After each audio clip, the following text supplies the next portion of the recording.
क्या सच में कोई इतना भी नीचे गिर सकता है? इस आदमी को अपनी जिंदगी को जीने के लिए कोई और रास्ता नहीं मिला, तो इसने समुद्र को ही अपना जरिया बना लिया। और जरिया ही नहीं बल्कि उसे ही अपना सब कुछ मान लिया। मछलियों को तो वो सिर्फ जीने के लिए खाया करता था। इसने आज तक समुद्र की एक भी मछली को पैसों में नहीं बेचा, और मछलियों को नहीं बेचा तो ये इतनी आलीशान जिंदगी कैसे जी रहा है? ये अटैक और यही अपनी जिंदगी को जीने के लिए समुद्र में लोगों की बलि देता है। ये लोगों को ऐसे मारता है जो कभी किसी ने सोचा नहीं होगा। इसके पास एक बार तो टूरिस्ट है जिनमें से लड़की का नाम है नी और लड़के का ग्रेट। टाका उनसे वहाँ पर ऐसी ऐसी बातें करता है जिनके दो मतलब हुआ करते थे।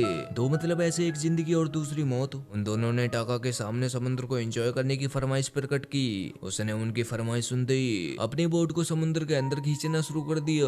बोट को समुद्र के बीचों बीच लाने के बाद उसने एक पिंजरे को समुद्र में डाल दिया और फिर उसी पिंजरे के अंदर दोनों कपल्स को भेज दिया। बोला कि जाओ और मजे के साथ समुद्र की दुनिया देखो। डर के साथ वे दोनों पिंजरे के अंदर गए और समुद्र का नजारा देखकर खुश होते हुए वापस आए। आकर खुश होता देखो टाका को ये बात पसंद नहीं आई और उसने तुरंत ये सब कर दिया। यही है टाका की जिंदगी, और ये लोगों को मारकर आलीशान की जिंदगी जीता है। वो कैसे, ये आपको बड़ी बारीकी के साथ हो आगे वीडियो में पता चल जाएगा। यह जैनी जिसे खतरों से खेलने का काफी शौक है, और एक मॉल में ये पहली बार एक मार्कर नाम के लड़के से मिलती है जिसकी गाड़ी कहीं गुम हो गई है। मार्कर ने जैनी से रिक्वेस्ट की कि उसकी गाड़ी को ढूंढवाने में वो उसकी मदद करे। जैनी का इस दुनिया में कोई नहीं है, ना ही उसका परिवार और ना ही उसका कोई रिश्तेदार हो, यहाँ तक कि उसका कोई बॉयफ्रेंड भी नहीं है। मार्कर ने उससे बहुत ही ज्यादा प्यार से रिक्वेस्ट की थी, तो वो मदद के लिए तैयार हो गई और सबसे पहले उसने मार्कर की कार को ढूंढवाया। उसके बाद उन्होंने काफी देर बातें की। बातों ही बातों में दोनों को एक दूसरे से प्यार होने लगा और रात होते ही ये दोनों ये सब करने के लिए मार्कर के घर पर आए। इसके बाद इनके बीच शादी की बातें भी हुई। हालांकि जैनी ने मार्कर को सब कुछ बता दिया था कि उसका इस दुनिया में कोई नहीं है, वो सिर्फ अकेली है और हमेशा अकेली ही रहती है। मार्कर ने उसकी सारी बातों को एक्सेप्ट कर लिया और शादी के लिए तैयार हो गया। जैनी को विश्वास नहीं हो रहा था कि उसकी लाइफ में सचमुच कोई आ गया है। वो सेलिब्रेट करने के लिए आधी रात को ही समुद्र के किनारे आई और वहाँ पर खड़े होकर ब्रेड खाने लगी। वो जैसे ही अपना फोन चलाने के लिए बाहर निकालती है, वैसे ही पीछे से टाका आया और उसके चेहरे को एक बड़ी सी पिन्नी से बंद कर दिया, जिसके कुछ ही देर बाद वो बेहोश हो गई। अब जैनी टाका के हाथ लग चुकी है, तो आप समझ ही गए होंगे कि उसके साथ अब क्या होने वाला है। टाका ने बिना देरी के उसे बेहोशी का इंजेक्शन दिया और गाड़ी में डाल दिया। गाड़ी में डालने के बाद वो उसे अपनी बोट पर लेके आया। इधर मारकर खाना लेकर समुद्र के किनारे आता है। उसे बताता है कि जैनी को समुद्र की खतरों की लहरों से खेलने का काफी शौक है। उसने जैनी की गाड़ी को चेक किया तो वहाँ पर कोई नहीं था।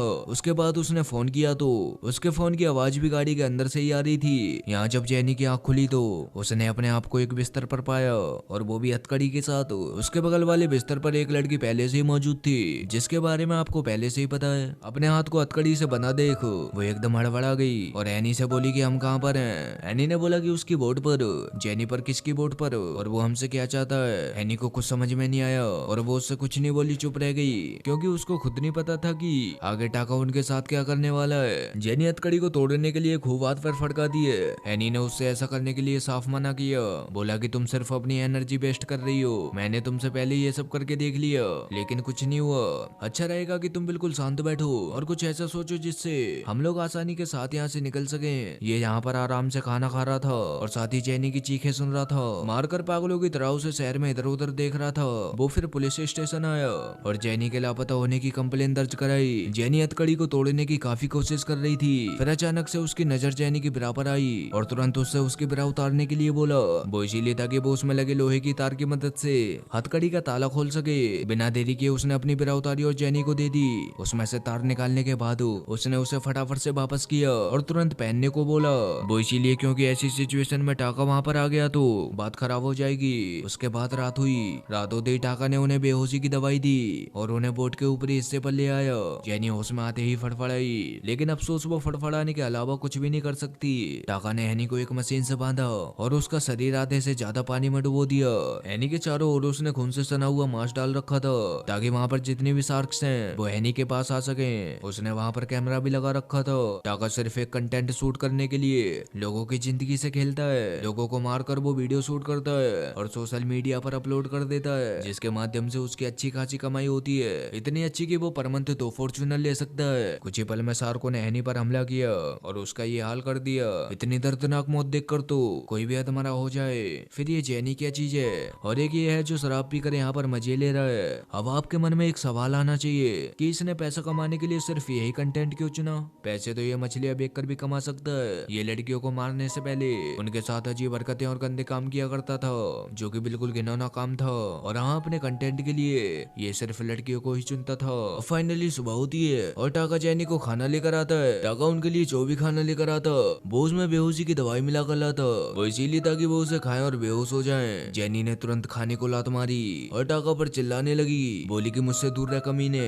टाका ने ऐसा होता देख उसे एक कहानी सुनाई। काफी देर तक कहानी सुनाने के बाद वो वापस अपने रूम में आया और मछली को खाते हुए वीडियो देखने लगा जो उसने पिछली रात शूट की थी। उसके तुरंत बाद वो एक रसोई टाइप के कमरे में आया और कुछ दवाइयों को मिलाने लगा।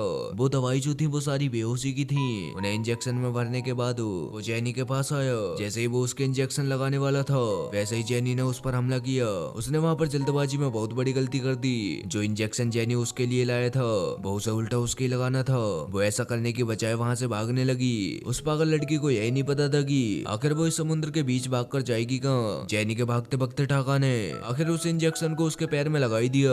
जैनी को कुछ समझ में नहीं आ रहा था तो उसने समुद्र में ही छलांग लगा दी।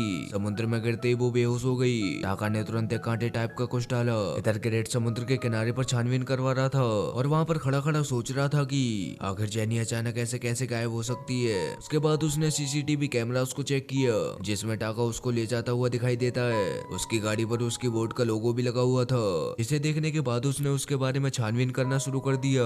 छानबीन करके वो उस बोट तक पहुंचा जिसमें जैनी नीचे रूम में बंद थी। जैनी की चीखें सुनते सुनते ग्रेट उसके पास पहुंचा। जैनी ने जब ग्रेट को देखा तो उसे बहुत ज्यादा तसल्ली मिली और बोली कि ग्रेट थैंक यू यहाँ पर आने के लिए। ग्रेट हथकड़ी खोलने के लिए चाबी लेने के लिए ऊपर जाता ही है कि तभी अचानक टाका ने उस पर हमला किया और उसके बाद उसके साथ ये सब करने लगा। काफी देर तक यूं ही लड़ाई चलती रही और उसी लड़ाई में एक आदमी मारा गया जो कि टाका का दोस्त ही था। टाका के दोस्त को भी आज तक ये पता नहीं चला कि टाका अपनी बोट पर लड़कियों को रखता है। टाका लड़कियों को किडनैप करके अपनी बोट पर लाता है और उनके साथ गंदी हरकतें करके उन्हें मार देता है। जैसे ही टाका के दोस्त को टाका की सच्चाई का पता चला तो उसने उसे भी मार दिया। उसके बाद उसने ग्रेट को भी हथकड़ी के साथ बिस्तर पर बांध दिया। सुबह होते उन्हें बोट के ऊपरी हिस्से पर लेके आया और ग्रेट को मशीन से लटका दिया। मशीन से लटकाने के बाद उसे धीरे धीरे उसे पानी की ओर ले जाने लगा। शार्क चारों तरफ भूखी प्यासी मंडरा रही थी। नीचे पानी में जाते ग्रेट एकदम शांत हो गया। उसे पता था कि अगर मैं शांत रहा तो शार्क मेरा कुछ भी नहीं करेंगी। अगर मैं जरा सा भी हिला तो ये मुझे पलक झपकते ही मार डालेंगी। जैसा ग्रेट ने सोचा बिल्कुल वैसा ही हुआ। वो एकदम शांत रहा और जिंदा बच गया। ये देखकर टाका एकदम हैरान रह गया क्योंकि वो सोच रहा था कि ऐसी सिचुएशन में भी कोई इतना शांत कैसे रह सकता है। उसके बाद टाका ने ग्रेट को जख्मी किया और फिर उन्हें उसी रूम में बंद कर दिया। ग्रेट जख्मी होने की वजह से बेहोश पड़ा हुआ है। जैनी अभी भी हथकड़ी से छुटकारा पाने की कोशिश में चाहती है कि वो उस हथकड़ी से आजाद हो जाए और उस कमीने टाका को जान से मार दे। इस टाइम ये दोनों अपने प्यार के लिए कुछ भी कर सकते हैं। जैनी ने हथकड़ी से आजाद होने के लिए अपने अंगूठे को तोड़ना शुरू कर दिया। ग्रेट को नहीं पता था कि जैनी इस टाइम क्या कर रही है और जैनी कहती भी है कि अच्छा हुआ ग्रेट तुम इस वक्त मुझे नहीं देख रहे हो। उसने अपना अंगूठा पूरी तरह से तोड़ लिया लेकिन अफसोस हथकड़ी अभी भी नहीं निकली क्योंकि उसके अंगूठे की ऊपर वाली हड्डी जो थी वो अभी भी हथकड़ी से टकरा रही है। अब उसने उसे अपने हाथ से जड़ से काटने का फैसला लिया और ऐसा किया भी। अंगूठे को जड़ से काटने के बाद वो गेट के पीछे जाकर छुप गई और फिर जैसे ही टाका वहाँ पर आया वो उसे बंद करके वहाँ से भाग गई। भागकर वो सीधे पायलट रूम में आई जिस रूम में वे दोनों बंद थे। उसी रूम में एक सीक्रेट गेट भी है जिसके बारे में टाका के अलावा किसी को नहीं पता। वो उसे फुर्ती के साथ खोलने लगा। इधर जैनी ने बोट को किनारे की ओर बढ़ाना शुरू किया। बोट को चालू हुए यही कुछ 1-2 मिनट हुए होंगे कि तभी अचानक टाका ने जनरेटर बंद कर दिया और आते ही जैनी को बुरी तरह से मारने लगा। ग्रेट अभी भी यहाँ पर बेहोश पड़ा हुआ है। वो पहले से ही काफी जख्मी है। उसके पेट में टाका ने कई चाकू मार रखे हैं। जैनी जैसे तैसे कर करके बोट पर उससे बचकर इधर उधर भागती रही और फिर से समुद्र में कूद गई। जितनी हिम्मत जैनी के अंदर है शायद ही और किसी लड़की के अंदर होगी। जैनी 1 से 2 घंटे लगातार समुद्र में तैरती रही। काफी देर तक टाका ने लाइट की मदद से उसे अपने आसपास देखा लेकिन वो है कि कहीं नहीं दिखी। फिर उसके बाद उसने अपनी बोट पर से एक छोटी बोट निकाली और उसका पीछा करना शुरू कर दिया। पीछा करते करते फाइनली वो उसे दिख गई। वो भी किनारे तक पहुंची गई। किनारे पर पहुंचते ही टाका ने उसे दबोच लिया। जैनी अपने आसपास बहुत तेरा चिल्लाई लेकिन अफसोस उसकी आवाज किसी ने नहीं सुनी और टाका उसे बेहोश करके फिर से उसे अपनी बोट पर ले आया। ग्रेट और जैनी की जिंदगी अब मौत के नजदीक आती जा रही है। टाका उनका पीछा ही नहीं छोड़ रहा क्योंकि उसे तो अपना कंटेंट शूट करना था। वो उन्हें लटकाने से पहले बहुत बड़ी कहानी सुनाता है जो कि पूरी मौत से रिलेटेड हुआ करती थी। न जाने वो किस किस्म का इंसान था। काफी देर कहानी सुनाने के बाद उसने जैनी को लटकाया। जैनी को लटकाने के बाद टाका ने उसे डराया और नीचे गिरा दिया।